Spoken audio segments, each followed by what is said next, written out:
Around the region, there are many countries starting to reopen their borders to allow some business or diplomatic visitors, even tourists, to enter their national borders. Now, the situation is changing frequently, and we'd urge you to contact the national embassies in your countries before making any concrete arrangements or paying money for airfares or accommodation before you clarify the situation specific to your circumstances. Here's some of the latest information as we whip around the region. Thailand's foreign ministry has confirmed that the new special tourist visa will only be available to tourists from countries deemed to be at low risk from COVID-19. At this stage, Thai officials have not identified who the low-risk countries are, but it's been reported in Thai media that the list will probably include China, Taiwan, South Korea, Japan and Hong Kong. The Thai Sports and Tourism Minister has also hinted that the government would probably be admitting selected low-risk cities rather than applying the policy to entire countries, and none of these details are currently available. The launch date of the STV, meant to be the start of October, has been pushed back to at least October the 25th after officials postponed a trial visit of 150 Chinese visitors on a chartered AirAsia flight to Phuket. It was meant to arrive on October the 8th, but mystery shrouded the arrival of the first batch of new tourists until the date passed without a plane hitting the ground in Phuket, and the governor announcing that the charter was pushed back until after the annual vegetarian festival is over. The 90-day special tourist visa costs 2,000 baht and can be extended twice to give the visitor an overall stay of 270 days. It also comes with a lot of additional red tape and added costs and is being aimed at high-spend, long-stay tourists at this stage. Vietnamese officials have decided to lift a mandatory 14-day quarantine period for foreign experts, investors, managers and diplomats visiting the country for less than 14 days. The country's Ministry of Health says it will allow the pursuit of dual goals to combat disease and ensuring economic growth.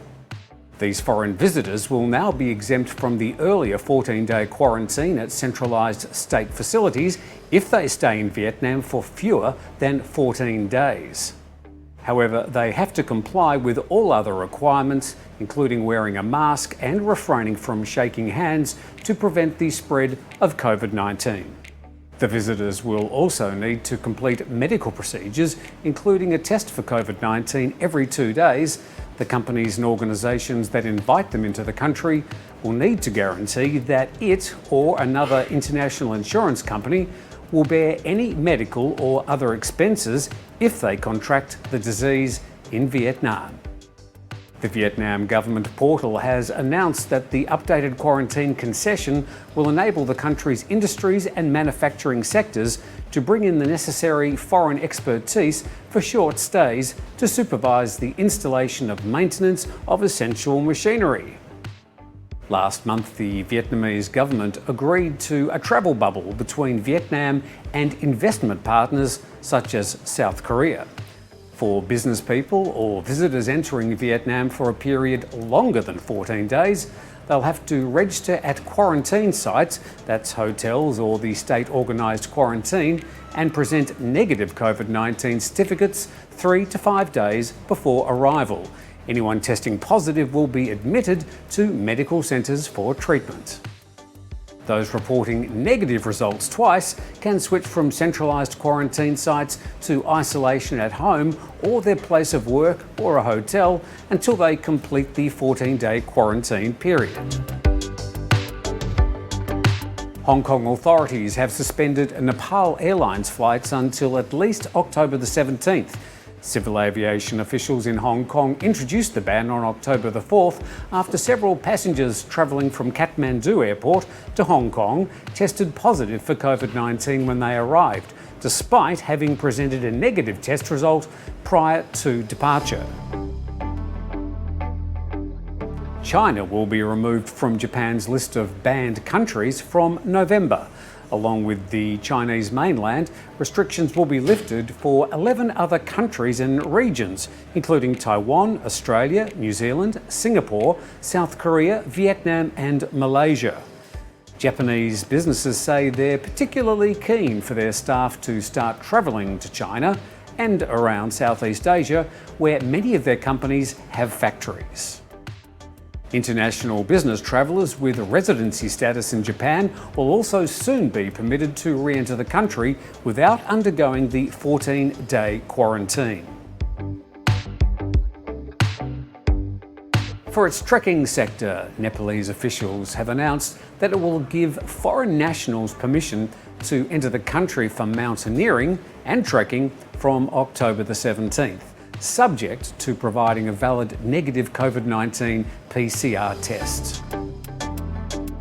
Travellers who resided in Australia for the last 14 days, except the southern state of Victoria or Vietnam, can now re-enter Singapore subject to a COVID-19 test on arrival at Singapore's Changi Airport. They will be exempt from serving a stay-at-home quarantine if their test was negative. Travellers need to complete an air travel pass application between 7 and 30 days before their intended arrival into Singapore. And Singapore and Indonesia have also reopened borders between the two countries for essential business and official travel. The new green lane will start from October the 26th. Entry to Sri Lanka is currently prohibited for all non-nationals. A 14-day quarantine is mandatory for anyone else travelling to Sri Lanka, followed by another 14-day self-isolation at home. The situation's being updated by governments almost daily, and we'll bring you all the latest information about borders reopening around the region at thethaiger.com. Thanks for watching.